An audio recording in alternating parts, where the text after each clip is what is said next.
హల్లెలూయా. வசனம் சொல்கிறதாங்க, వాక్యం చెబుతుంది, அவன் வெகு காலமா வியாதியஸ்தன் என்று அறிந்து, వాడు బహుకాలముగా వ్యాధిలో ఉన్నాడని ఎరిగి ஆண்டவர் அவனை பார்த்து கேட்கிறாரு, అతను చూసి ప్రభు అడుగుతున్నాడు, நீ స్వస్థமாக வேண்டும் என்று விரும்புகிறாயா? నీవు స్వస్థపరచూర్చుకున్నావా? ஹல்லேலூயா. హల్లెలూయా. இப்ப ஏன் கேள்வி என்னன்னா, నా ప్రశ్న ఏంటంటే, அவனே பல வருஷமா அப்படி இருக்கான்னு இயேசுக்கு தெரியும். వాడు అనేక సంవత్సరాలుగా ఉంటున్నాడని యేసు ప్రభువుకు తెలుసు. இயேசு என்ன பண்ணும்? ప్రభు ఏం చెప్పాలి? வந்தாரா?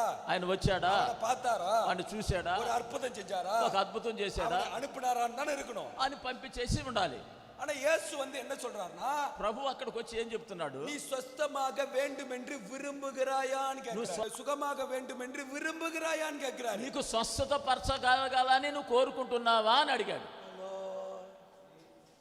அப்பனா இதுல இருந்து நம்ம என்ன கத்துக்கணும்னா, దీని నుంచి మనం ఏం నేర్చుకోవాలి? தேவன் நம்மளை சுகமாக்கணும்னா, தேவன் நம்மளை விடுதலாக்கணும்னா, தேவன் நமக்கு நன்மை செய்யணும்னா, முதலாவது நமக்கு விருப்பம் இருக்கணும். దేవుడు మనం స్వస్థపరచాలన్నా, దేవుడు మనం బాగు చేయాలన్నా, దేవుడు తన అద్భుతం చూడాలన్నా ఈ మనస్సు మనకు ఉండాలి.